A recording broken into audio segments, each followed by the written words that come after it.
हाय, good afternoon. Sunday का दिन है, घर से वीडियो बनाने का।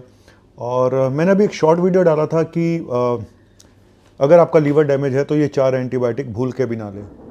काफ़ी अच्छा रिस्पांस मिला, तो मुझे लगा कि फिर मुझे पूरा एक कंप्लीट फुल वीडियो बनाना चाहिए जिसमें मैं सारी दवाइयों के बारे में बताऊं जो लीवर पे ख़राब असर करती हैं। और अगर लीवर में प्रॉब्लम हो अच्छी खासी तो इन दवाइयों को सोच समझ के बिना डॉक्टर से पूछे कभी इस्तेमाल ना करें। ठीक है, तो इस पहले तो मैंने सिर्फ 4 एंटीबायोटिक बताई थी उसमें। आज मैं बहुत सारी मेडिसिन बताने जा रहा हूँ अलग अलग ग्रुप की। कुछ किसी बीमारी की है, कोई किसी बीमारी की है, लेकिन आप लोगों को शायद पता नहीं होगा और आप उसको धड़ल्ले से यूज़ कर रहे होगे। अगर आपको ये पता है कि आपके लीवर में अच्छा खासा फाइब्रोसिस हो चुका है, लीवर में सिरोसिस है, सीएलडी है, क्रोनिक लीवर डिजीज़ है, तो आप लोगों को ये दवाइयों का इस्तेमाल नहीं करना चाहिए, या फिर उस डोज में इस्तेमाल करें जो डॉक्टर बताए, बिना डॉक्टर से पूछे ना करें। चलिए बताना शुरू करता हूँ। सबसे पहले कौन सी दवाई है? सबसे पहले हैं NSAID, यानी कि non steroidal anti inflammatory drugs, यानी कि पेन किलर। जैसे कि आपके घर में पड़ी होगी वोवरॉन, ब्रूफेन, है ना।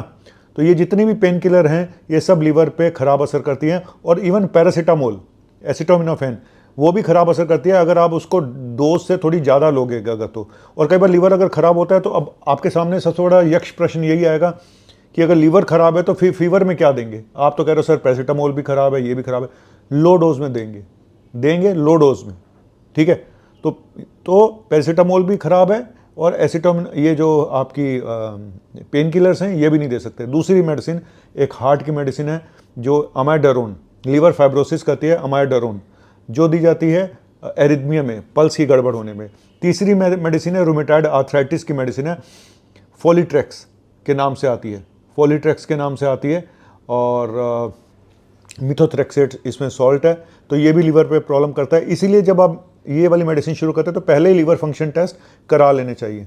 और कौन सी मेडिसिन है? और भी बड़े सारे ग्रुप हैं। एंटीबायोटिक मैंने बता दिया आपको, 4 एंटीबायोटिक मैंने बताई। एक तो बताई सिप्रोफ्लोक्सासिलिन, दूसरी अमोक्सिसिलिन क्लेवेनिक एसिड, तीसरी मैंने बताई आपको INH जो टीबी की दवा है, चौथी मैंने सेप्ट्रान बताई। अभी 1-2 मेडिसिन और भी हैं, उनका नाम भी बताता हूँ एंटीबायोटिक में। और बने रहिए मेरे साथ, कहीं मत जाइएगा, मैं गया एक छोटा सा ब्रेक लेने के लिए। तो एक लास्ट एंटीबायोटिक जो मैं बताना भूल गया था आपको, वो है इथ्रोमाइसिन। ये भी लीवर पे असर कर सकती है, तो इसको भी सोच के लें। इसके अलावा कुछ आपने देखा होगा, लोग जिम में जाके एनाबॉलिक स्टेरॉयड लेते हैं, बहुत ख़राब है लीवर के लिए। तो जिनका लीवर डैमेज है वो बिना बात के अपनी ताकत बढ़ाने के लिए, एक तो ताकत पहले से ही कम है, आपके लीवर में प्रॉब्लम है, ऊपर से आप स्टेरॉयड लगा जाते हो। जिम में खास तौर से बॉडी बिल्डिंग बनाने के लिए लोग एनाबॉलिक स्टेरॉयड लेते हैं, लीवर के लिए बहुत ही खतरनाक है। एक मिथाइल डोपा नाम की मेडिसिन दी जाती है, गायनी में देते हैं, तो वो भी BP के लिए, तो वो भी एक वो प्रॉब्लम कर सकती है। कीटोकोनाजोल भी प्रॉब्लम कर सकती है लीवर के ऊपर, तो सावधानी से इसको रखें। और सल्फर ड्रग के बारे में बता ही चुका हूँ, सेप्ट्रॉन के बारे में। इसी तरह से टेट्रासाइक्लिन भी लीवर पे असर कर सकती है, आप ध्यान रखिएगा। ठीक है, अब एक ऐसी दवा है जो शराब छुड़वाने के लिए दी जाती है, डाइसल्फिरोम।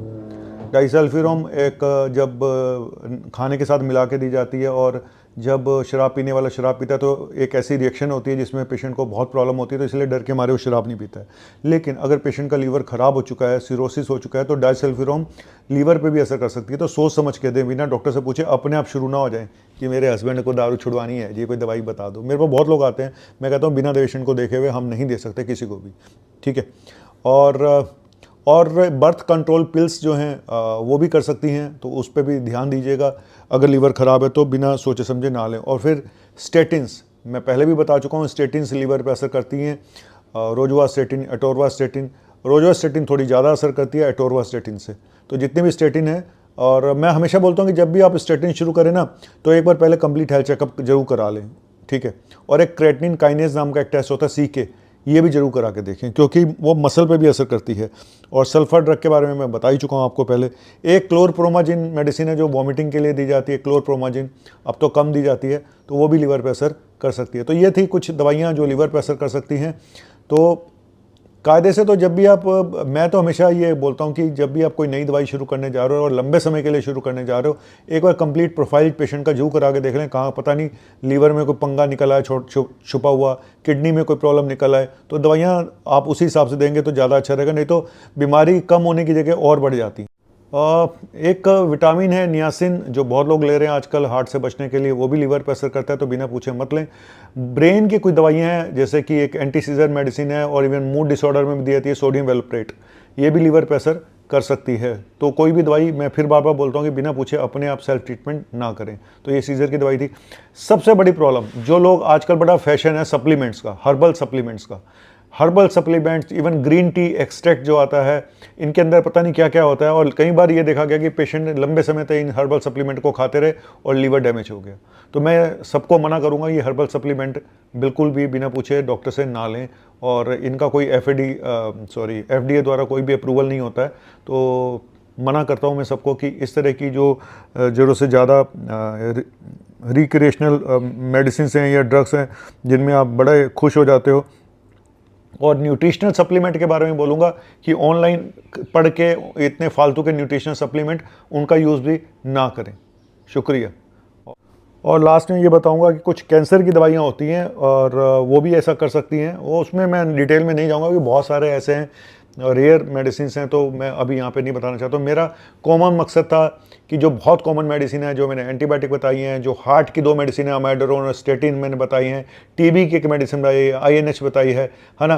तो और ये कॉमन मेडिसिन है, एंटीबायोटिक, स्टेटिन्स और पेन किलर, ये 5 मेन सबसे बड़े मेडिसिन हैं जो लीवर को डैमेज करती हैं। समझ लीजिएगा बस आप। Thank you very much. चलता हूँ। शुभ रात्रि नहीं बोलूँगा, अभी धूप निकली हुई है। मुझे शुभ रात्रि सिर्फ बोल दीजिएगा, क्योंकि अब मैं कल सुबह ही आपको नजर आऊँगा। हो गई तेरी बल्ले बल्ले, हो जाएगी बल्ले बल्ले, आहा मेरी बल्ले बल्ले तब होगी जब 1 मिलियन सब्सक्राइबर पहुँचेंगे। और वो यूँ पहुँचेंगे बस जैसे कंसोलिडेशन फेज़ में शेयर मार्केट चली जाती है ना, ये कंसोलिडेशन फेज़ में चला गया मेरे सारे सब्सक्राइबर। कब आएंगे बाहर अपने जोन में से पता नहीं। Thank you very much. शुक्रिया। Bye bye.